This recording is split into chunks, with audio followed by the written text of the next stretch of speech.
This is Pete Feenstra on Wednesday the 10th of October, talking to the amazing Steve Hackett on my right for GetReadyToRock.com. Great to see you again, Steve. Nice to see you too. And surprisingly almost, we're here to talk about you, not resurrecting, revisiting your Genesis back catalogue. Right. On a hell of a project. Yes. I say a hell of a project, it's over 150 minutes worth of music. It's very long, yes. It's two CDs, both of which are in excess of 73 minutes, if I've counted correctly. So it's probably the longest album anyone's ever done, but that wasn't the reason for doing it.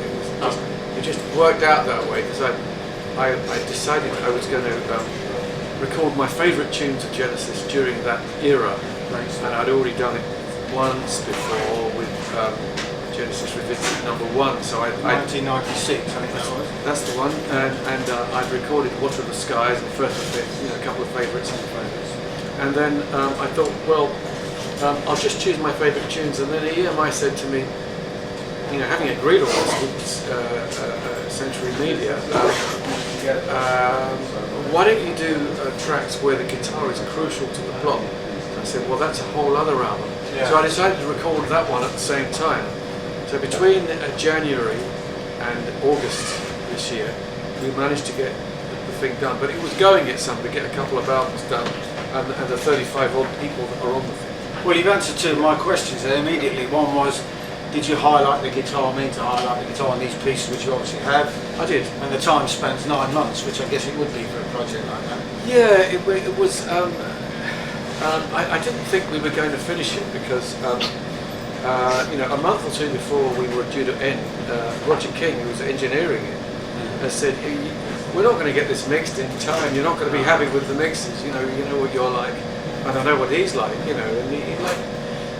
we don't always accept the first mix of something, but we had to. Okay, there isn't time really.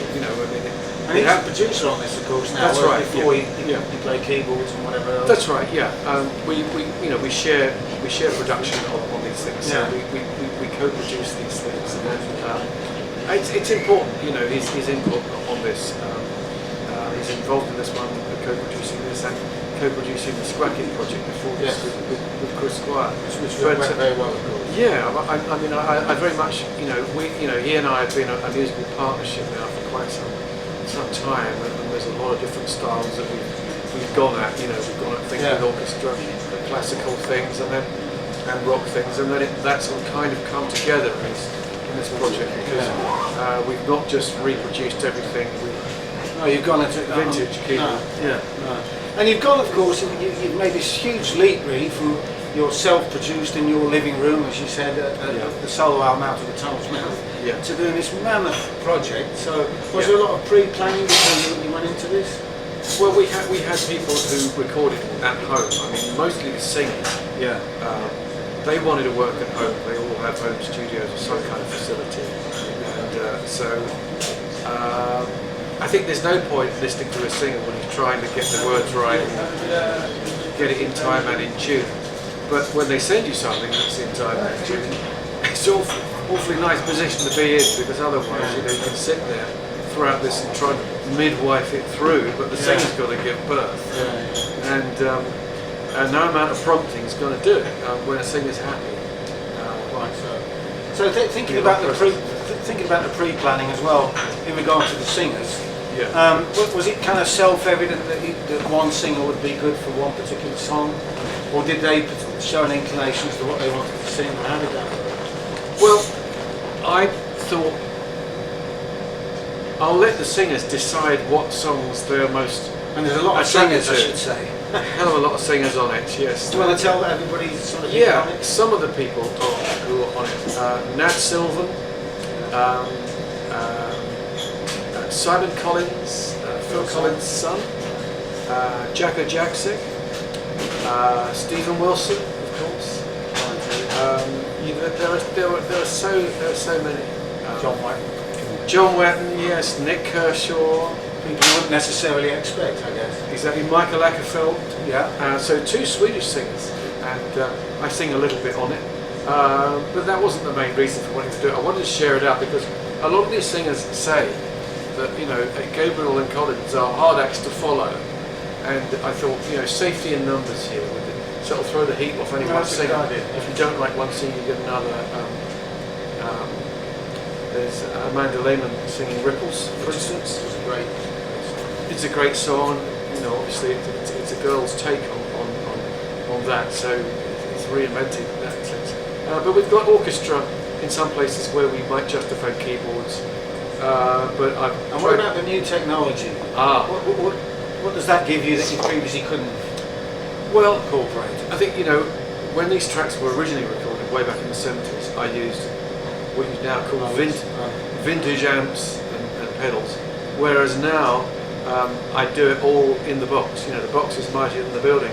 The computer is the studio, really, and there are lots of amp plugins. And you move the mic virtually in the box, and that's a bit of a laugh. But you know, it's a great sound. So I use a couple of favoured pedals, really, and the rest of it is all in the box.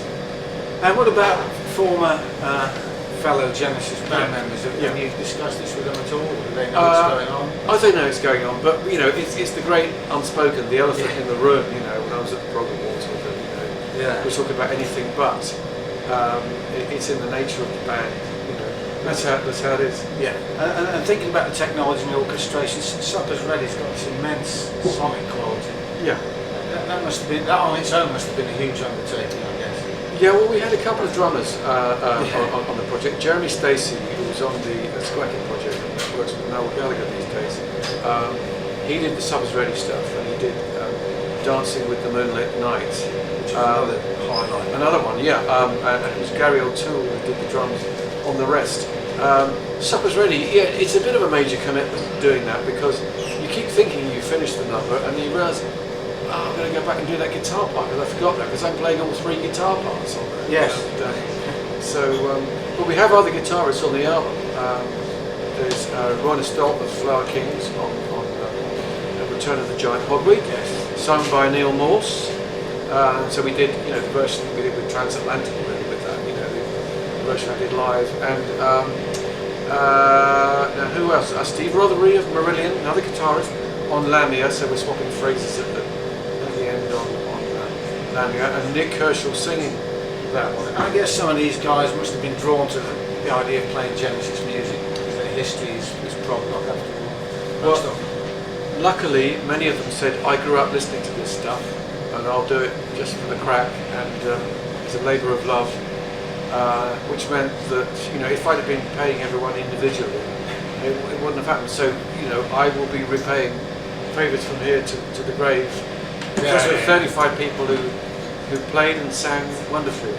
You've also gone back to Please Don't Touch, which was a song that I think you wanted to float when you were in Genesis and they didn't have it. Was going back to those times, was that really the point at which you started thinking about leaving the band and striking out on your own? Well, Genesis was famous for having ideas that would be rejected from one album only to show up on another. In the case of Please Don't Touch, it was originally linked to, for those who love Wind and Wuthering, it was linked to What Gorilla.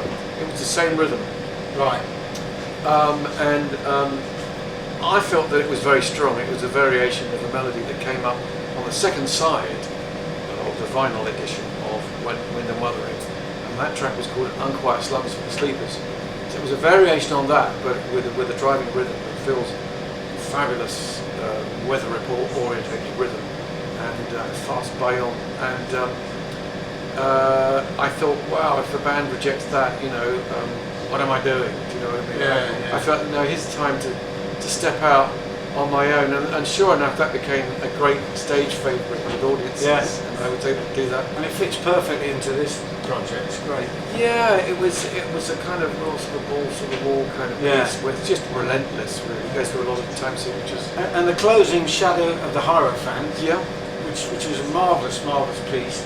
That really is evocative of that early Genesis time, isn't it? Was that the feeling behind it doing that? Was that the reason? It was. Now, 1972 Foxtrot, the end of that piece was something written by Mike Rutherford, and the end of the Shadow of the Hierophant was something that we rehearsed for the Foxtrot sessions. And again, I thought, what are we doing throwing out that bit? Yeah. So once it was done, Mike said, yeah, sure, use it. In 1975, he was helping me with Voyage of the Acolyte, so was Phil. And I said, well, do you mind if I join it onto this tune, because I think it could be really strong, and it came out really, really well. And when we did it, you know, yes, from the band there was the vibe. Oh, we could have used it for Genesis.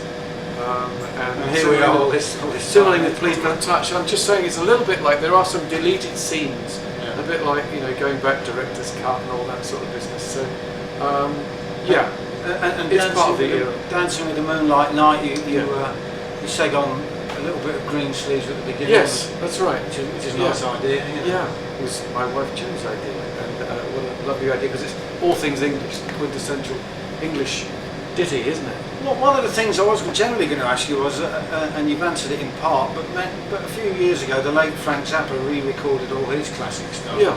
To the horror of a lot of his fans, he Yeah. put in new rhythm sections. Yeah. You seem to have been a lot more delicate in your approach, a lot more thoughtful. Well, I think when I did Revisited #1, I thought it's incumbent upon one to come out with variations. But this time I thought, no, I'll just go for authenticity, and there's no point trying to change any of the guitar solos on the musical box. They're just too well known. Yeah. And it's part of the fabric of the song, it's part of the writing. So I haven't changed a lot of things, and really it's a precursor or an excuse to go on the road and play this stuff all over again. So. And on that very subject, you should let everybody know when the tour starts and where, if you can remember. In this country, the tour starts May the 10th. That'll be 2013. Looking ahead. May the 10th at Hammersmith. Yeah. Hammersmith, Lubbock's Apollo, Hammersmith Odeon to the old guard. Yeah. Well, we're looking out for that. I also should mention that apparently your blue vinyl edition of this amazing project is already sold out. Oh, well, there you go. It's funny, isn't it? It's funny how it's going. You know, both the album is selling very, very well, and the ticket sales are also going like wildfire, which is awfully reassuring, because otherwise I might just have to shoot myself.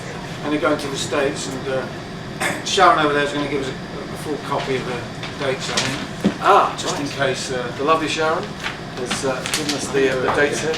Where are they? Yes, okay. The English dates are Hammersmith Odeon.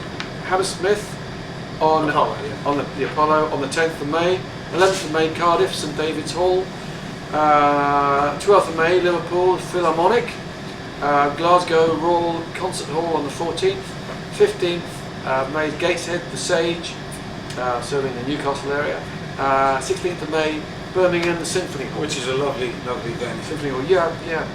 Very good. One last general question, which kind of, again, we've touched on, but it's a broader question, which is when you partly or wrote, anchored these songs many, many years ago, you did say me the blissful innocence of youth. Yes. And here we are, Yeah.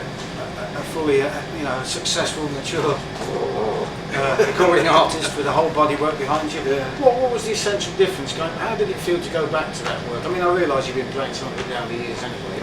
Well, a lot of these things, when they were first released, were not hits in their day, and then they sold bucket loads, but over a very slow period. It's a very weird thing, you know. It's a bit of a sort of Citizen Kane.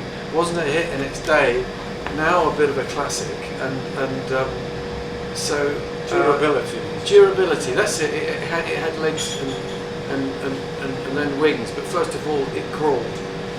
And did you finally, this really is the final question, did you, when you recorded that stuff back in '96, did you always have a longer term vision of doing this, something like this? Well, at that time, of course, the band was still in existence. Yes. No one had retired, Might not have been the best thing to do. it might not have been the best thing, because, you know, reunions were mooted then, and even 5 years ago, reunions were mooted. But I think it's highly unlikely. You know, there's only a certain amount of one guy saying, "Well, I'm up for it. Call me when you need me," and I don't think that's ever really. It's not realistic. No, I think. Well, you've done a great job on this. Well, thank you. Really, really great job. Thank you. The sequencing and the flow is amazing, considering you've got all different time periods involved there. Yeah. And the amount of people involved in it. I urge everybody out there to go and check it out. It's Genesis Revisited 2. It's It's been Pete Feenstra talking to Steve Hackett. It's been Thank you. an absolute pleasure. Thank for you, GetReadyTo.com. Cheers. Thank you to Eric Harvey on the camera. Good afternoon.